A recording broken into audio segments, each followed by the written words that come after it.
Welcome back to Sleepers Podcast. I'm Mike. Tonight we're talking about that quiet, uncomfortable feeling of wondering if you are too much for other people. Too emotional, too intense, too talkative, too excited, too attached, too full of feeling.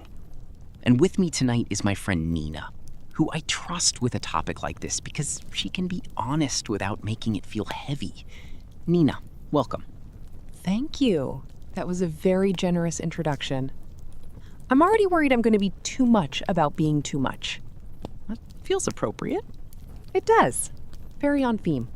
How are you doing tonight? I'm good. I had tea too late, which feels rebellious in a very boring adult way.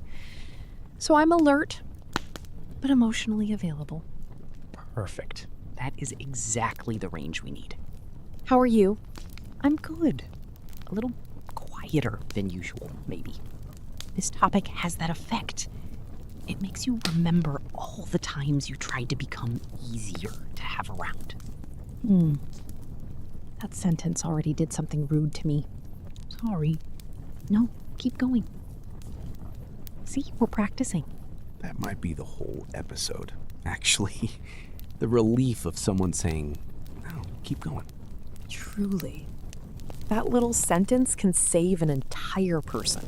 I think the strange thing about feeling like you're too much is that it can show up in such tiny ways. It's not always some big dramatic moment. Sometimes it's just writing a text, reading it back and thinking, absolutely not. No human should receive this much punctuation. The punctuation shame is real. Exclamation points become evidence. Too many exclamation points and suddenly you're not excited, you're a problem. Right? You're not saying, that sounds fun. You're saying, I have unresolved attachment issues. Through punctuation. I have absolutely removed exclamation points to seem more stable. Which is a ridiculous thing to admit out loud, but also, I know people understand it. Completely. All right, I'm so excited to see you tomorrow. And then I'll stare at it and think, that's too much. So it becomes, excited for tomorrow. Then I look at that and think, now I sound like a bored accountant confirming a dental cleaning. So you add warmth back in. Exactly. Then it becomes, excited for tomorrow, with a smiley face. Then I hate the smiley face. Then I delete the whole thing and send, sounds good. The emotional collapse into sounds good is so familiar. It is the official uniform of pretending to be chill. And half the time you're not even trying to manipulate anything. You're just trying not to arrive with your whole self too early. And that's it. You're trying to ration yourself. Ration yourself, that's a good way to put it. Because somewhere along the way you learned that your natural amount was maybe a little inconvenient. Your natural reply, your natural excitement, your natural concern. So you start portioning it out like you're feeding a nervous bird. Tiny crumbs of personality. Please enjoy this very measured version of me. I have been pre-cut into manageable slices. That's actually funny. Sad, but funny. Most things are both, unfortunately. There's something embarrassing about enthusiasm after a certain age, too. Which is strange because enthusiasm is one of the most harmless things in the world. It should be allowed. It's just liking something out loud. But people get self-conscious about it. For sure. You get excited about a song, a plan, a person, a book, even dinner. And then suddenly you hear yourself and you think, oh no, I'm doing a lot. I've had that exact moment while telling a story. I'll be halfway through and I can almost feel myself watching myself from the ceiling. Horrible. And I'll think, I've been talking for too long, I've used my hands too much, I gave too much background. Nobody needed the year, the weather, and the emotional condition of the waiter. Sometimes we do need the waiter. Sometimes the waiter is crucial. I'm sorry, but I need the full timeline. I want the side characters, I want the lighting. I want to know if the table was sticky. That's very generous of you. I'm a details person. I remember once, years ago, I was at dinner with a group of people I didn't know that well. A friend had brought me along. And someone asked me about a trip I'd taken. I started answering normally, or what I thought was normally, and maybe 2 minutes in, I noticed 2 people look down at their phones. Oh no. Nothing dramatic. They weren't rude exactly. It was just that tiny social signal. And I felt myself shrink mid-sentence. I hate that feeling. I cut the story short. I actually said, anyway, it doesn't matter. Which is such a small sentence, but I remember feeling it in my body. Like I had pulled the plug on myself. It doesn't matter. It's such a sad little exit door. It is. And maybe the story didn't matter. That's possible. Not every travel story is a national treasure. Strong point. But the thing that stayed with me was how quickly I abandoned myself. I didn't just stop talking. I kind of punished myself for having talked. Right. You don't just think, I'll wrap this up. You think, why am I like this? Exactly. That's the sting. The self-judgment comes in so fast. It becomes this habit. You start scanning rooms for how much of you is allowed. That is such a real sentence. Different rooms have different limits. Some rooms make you feel relaxed. Some make you feel edited. And the confusing part is that edited can look like mature from the outside. That's true. You seem calm, you seem easygoing, you seem pleasant. But inside you're doing live translation.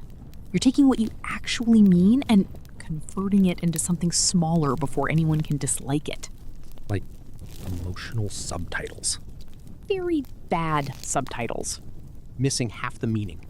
Exactly. I miss you becomes, hope you're good. That hurt me becomes, no worries. I would love to come becomes, maybe no pressure. No pressure does a lot of work. Too much work. Poor little phrase. It's exhausted. I think no pressure is often where needs go to hide. Completely.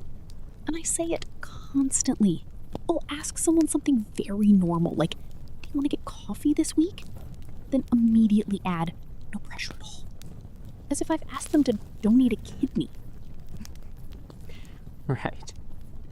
You're offering a latte and an exit route. And a written apology. It's interesting how often the fear is not just rejection, it's making the other person feel burdened. That's the word. Burdened. Like your want itself is heavy.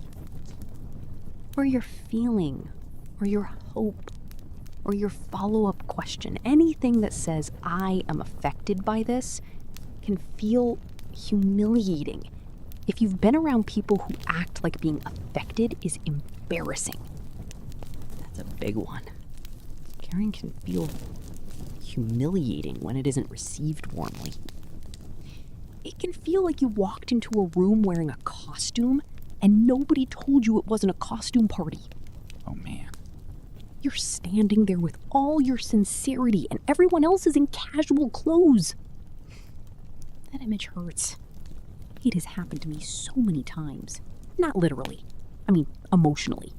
Though I would also be the person overdressed for a costume party. I believe that. Thank you. I think. Tell me about the message editing. Because I know you have a specific story. You looked too ready when I mentioned it earlier. Unfortunately, I do. So, a few months ago, a friend sent me a voice note about something difficult she she was going through. And I love a voice note. I respect the form. So I wrote back this very warm, thoughtful message. Not insane, just caring. I said I was proud of her and that what she did took a lot of courage and that I was around if she wanted company. That sounds kind. It was kind. And then I read it back and immediately thought, Nina, relax.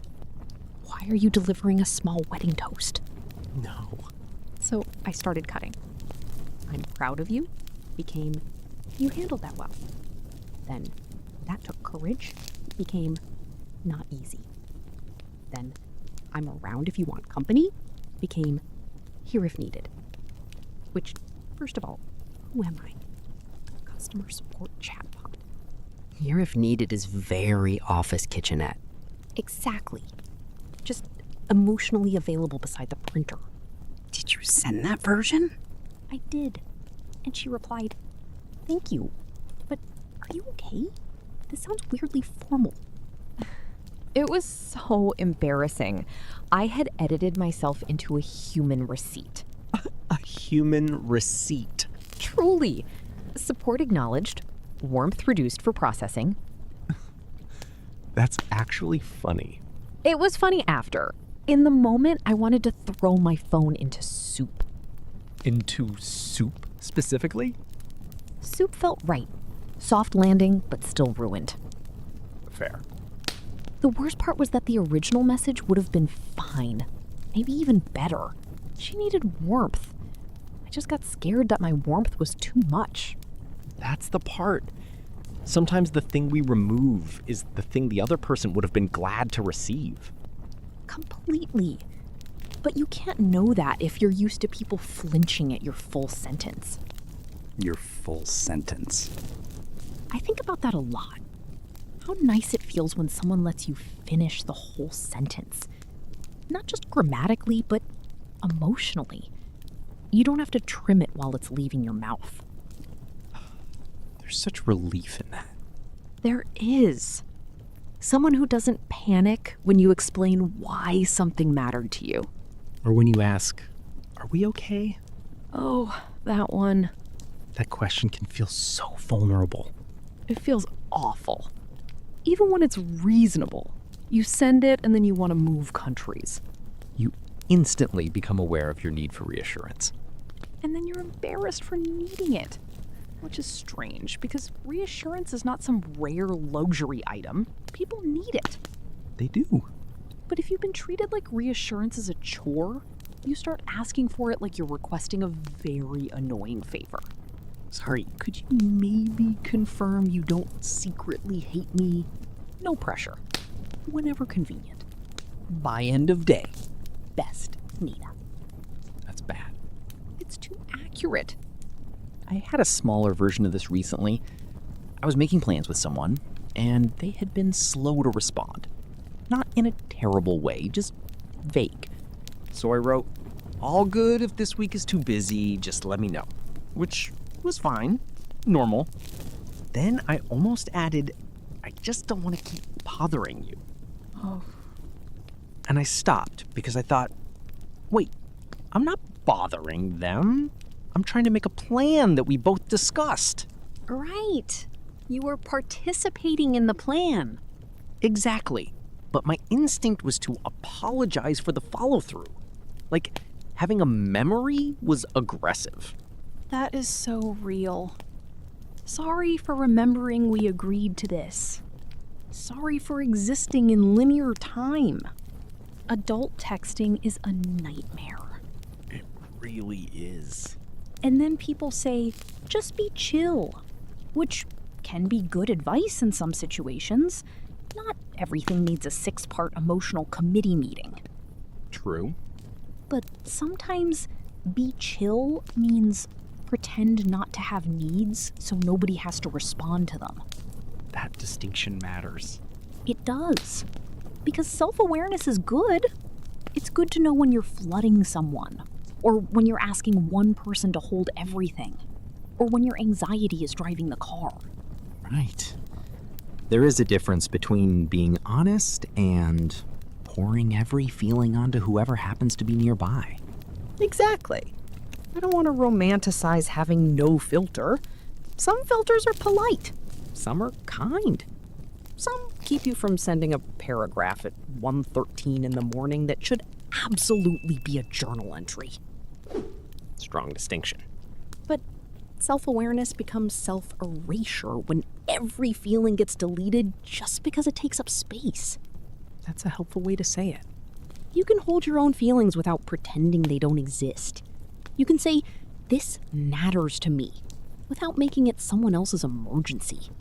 That feels like the middle place. The adult place, unfortunately. Always unfortunate when the adult place is right. Deeply annoying.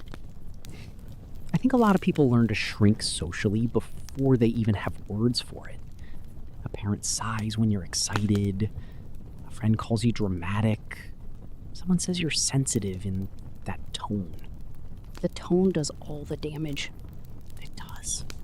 The word itself is not always the problem. Sensitive can be a good thing.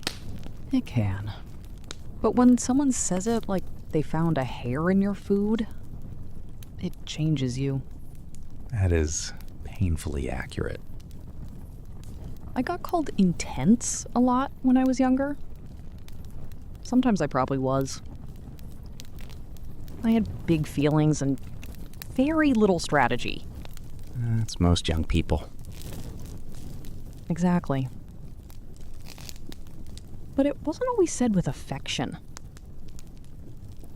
It was said like, "Can you be less aware of everything, please?"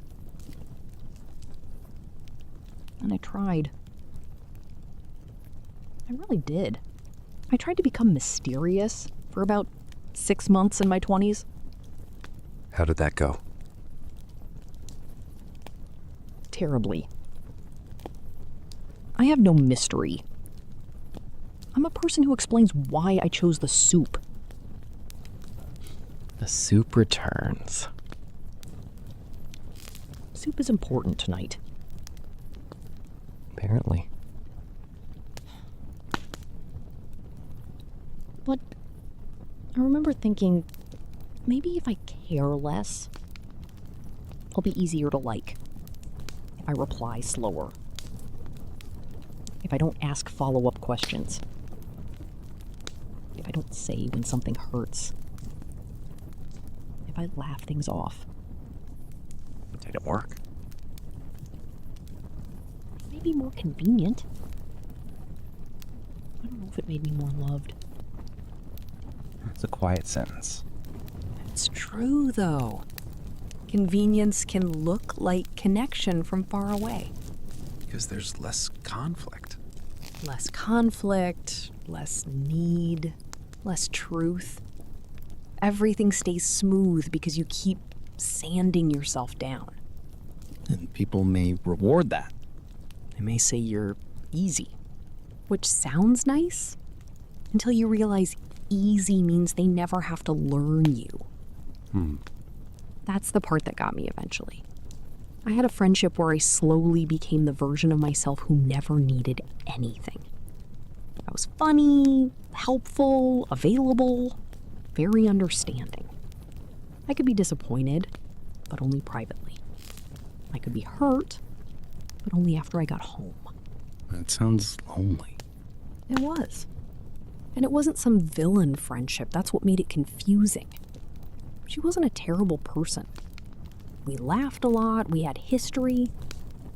But whenever I brought up anything tender, anything that required her to sit still with me for a second, she would get uncomfortable. She would change the subject or make a joke or say I was reading too much into it. So you learned not to bring those parts. Exactly. I learned the friendship had a ceiling.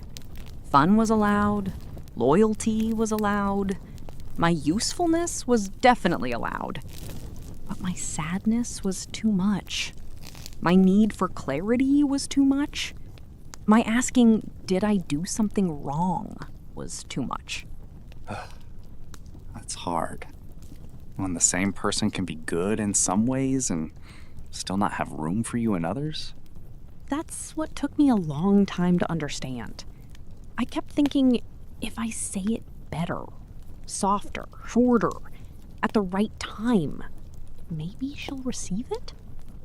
I kept trying to make my hurt more digestible, More digestible. which is such a sad project. Turning pain into a snackable format. That's a line that stings. It did sting. And one day, very anticlimactically, I sent her a message saying I felt like I was always afraid to be honest with her. It was not long. Believe me, I edited it. Of course. She replied with something like, I just don't have the capacity for this kind of intensity right now. Oh, And I remember staring at that word. Intensity. I felt embarrassed at first, like I had been caught being too much again. Then, maybe an hour later, I thought, hold on. I had written 4 calm sentences about a friendship that mattered to me. that's not exactly a flood. No, it was a cup of water. She just didn't want water. That's a very clear way to put it. It changed something for me. Not immediately. I still cried in a way that was, frankly, unattractive. Most crying is not as cinematic as advertised. Thank you. Mine was very congested. But after the embarrassment passed, I felt this sad little relief. Like maybe I wasn't too much. Maybe that room was just too small. That feels close to the center of it. I think so. Not every person who cannot hold you is cruel. But it still matters that they cannot hold you. And you're allowed to notice that. You are. Without making them a monster, without making yourself a monster. That's the balance that's hard. Very hard. Because when you feel like too much, you usually blame yourself first. You think, I should be easier. I should need less. I should be cooler. I should not have sent that. I should not have asked. I should not have cared. The list gets long. Endless. And the funny thing is, some of the people who feel like too much are actually incredibly careful. I've noticed that. They're monitoring everything. Tone, timing, facial expressions, reply length, who spoke last, whether the joke landed, whether the room got quieter. They're not careless with others. They're often exhausted from being careful. Completely. And sometimes the accusation of being too much sticks because it lands on someone who is already afraid of it. That's true. If someone called me too tall, I wouldn't care. I'm not secretly worried I'm too tall. Right. But call me intense, and suddenly I'm reviewing every conversation I've had since 2009. Pulling files. Full investigation. Desk lamp on.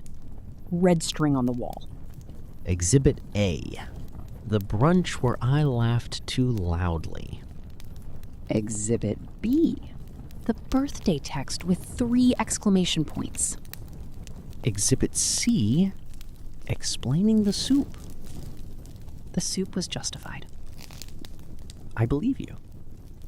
Thank you. I think there's also that feeling after you've been happy in public. That sounds strange, but you get home and replay it. Happiness hangover? Exactly. You were excited, maybe a little loud, maybe told too many stories. Then later you think, was I annoying? Oh, absolutely. I have left perfectly pleasant evenings and done a full apology tour in my head. For crimes no one reported. None. Not one witness came forward. Still, I'm like, I should issue a statement. Earlier tonight, I became visibly delighted. I regret the impact this may have had on the group. That's very good. It is so silly, but it's real. And it makes me sad because delight should not feel like evidence against you. No, it shouldn't. There's something beautiful about people who can still get excited. Not in a forced way, just genuinely. Someone sees a dog wearing boots or hears an old song at a grocery store and lights up a little. That kind of enthusiasm makes life less flat. It does. But if you've had your enthusiasm met with eye rolls, you start dimming it before anyone else can. You become the first person to make fun of yourself. Exactly. You say, this is stupid, but... before you say what you love. Or, I'm being dramatic, but... Or, ignore me, but... Sorry. Quick thing. And it is never quick. It is spiritually not quick. And also, why are we sorry for having a thought? Habit? Deep habit. I do that with questions. I'll say, sorry, can I ask something? And sometimes I catch myself and think, asking a question is not an attack. Unless it is. But yours usually aren't. Usually. I'll allow it. Thank you. I think apologizing quickly can become a way to get ahead of rejection. Like, I know I'm a lot. I know this is annoying. I know you probably don't want to deal with me. I'll say it first so you don't have to. That's painfully true. But then people learn to agree with the frame you give them.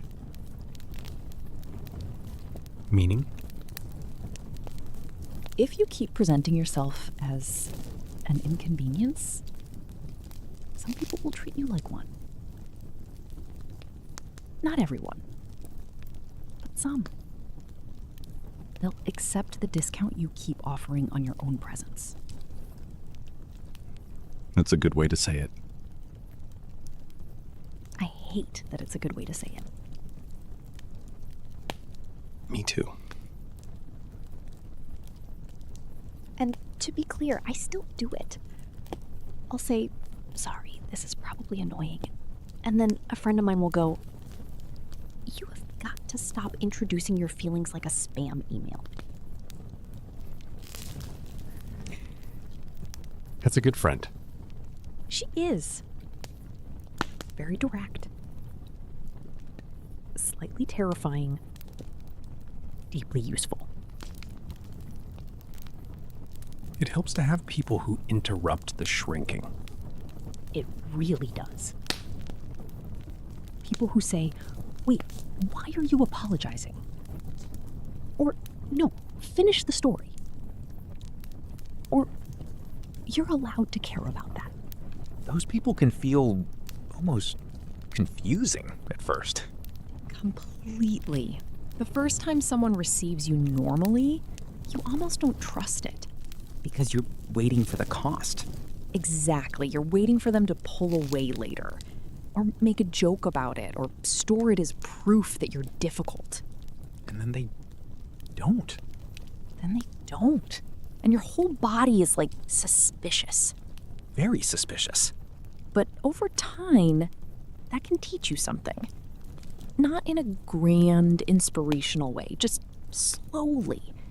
You start to feel the difference between being too much and being with someone who has too little room.